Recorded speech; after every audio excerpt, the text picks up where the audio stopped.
আয়াতুল কুরসি পড়ে ভুলেও একটি কাজ করবেন না, ভালো করে স্মরণ রাখবেন। আয়াতুল কুরসি পড়ে আমরা যে ভুল কাজটা করে থাকি, আয়াতুল কুরসি হচ্ছে পবিত্র কোরআনুল কারীমের ভিতরে সর্বশ্রেষ্ঠ আয়াত হচ্ছে আয়াতুল কুরসি। সূরার ভিতরে সর্বশ্রেষ্ঠ সূরা হচ্ছে সূরা ফাতিহা, সূরা ইয়াসিন, সূরা বাকারা। তবে আয়াতের ভিতরে সর্বশ্রেষ্ঠ আয়াত হচ্ছে আয়াতুল কুরসি। 3 নম্বর পারার 1 নম্বর পৃষ্ঠা সূরা বাকারার 255 নম্বর আয়াত। এই আয়াতটি এতটা ফজিলতপূর্ণ আয়াত।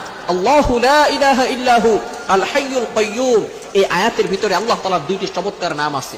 এই নামকে বলা হয় ইসমে আজম, আল হাইয়ুল কাইয়্যুম।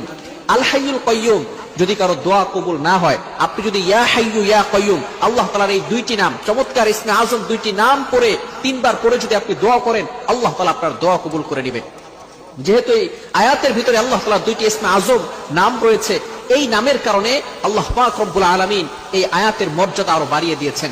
সুতরাং যদি জিন আপনাকে আসর করে, এই আয়াতুল কুরসি পড়লে জিন আপনাকে কোনো ক্ষতি করতে পারবে না। হাদিসের ভিতরে যেটা আসছে, আমরা যে ভুল কাজটা করি সেটা হচ্ছে আয়াতুল কুরসি পড়েই আমরা বুকে ফু দিয়ে থাকি। আমরা বুকে ফু দিব না, এই ভুলটা আমরা কখনো করব না। হাদিসের ভিতরে আসছে, আল্লাহ রাসূল সাল্লাল্লাহু আলাইহি ওয়াসাল্লাম বলে দিয়েছেন, মান ক্বারাআ আয়াতুল কুরসি ফি দুবুরি কুল্লি সালাতিন মাকতুবা, যে ব্যক্তি 5 ওয়াক্ত নামাজের পরে আয়াতুল কুরসি পাঠ করবে, দাখালাল জান্নাহ ইল্লাল মাউত লাম ইয়ামনাহু মিন দুখুলিল জান্নাহ ইল্লাল মাউত, অর্থাৎ মৃত্যু হতে দেরি আল্লাহ পাক রব্বুল আলামিন তাকে জান্নাত দিতে দেরি করবে না। বলেন সুবহানাল্লাহ। আজীব একটি আয়াত, এবং এই আয়াতের এত ফজিলত। যদি কোনো ব্যক্তি 5 ওয়াক্ত নামাজের পরে এটা পাঠ করে একবার করে, এখানে আল্লাহ রাসূল সাল্লাল্লাহু আলাইহি ওয়াসাল্লাম ফু দিতে বলেন নাই, শুধু একবার পাঠ করবেন। এই একবার পাঠ করার ফলে আল্লাহ পাক রব্বুল আলামিন দুনিয়াবি যত ফিতনা আছে, এবং মানুষ শয়তান বলেন, জিন শয়তান বলেন, যত প্রাণী আছে, আসমান জমিনের সকল প্রকার ক্ষতিকর বস্তু থেকে আল্লাহ তাআলা আপনাকে হেফাজত করবে। বলেন সুবহানাল্লাহ। তবে ফু দিতে হবে না। আল্লাহ রাসূল সাল্লাল্লাহু আলাইহি ওয়াসাল্লাম যে আয়াতের কথা বলেছেন অত্যন্ত ফজিলতপূর্ণ আয়াত, আমরা অবশ্যই আয়াতটা পড়ব।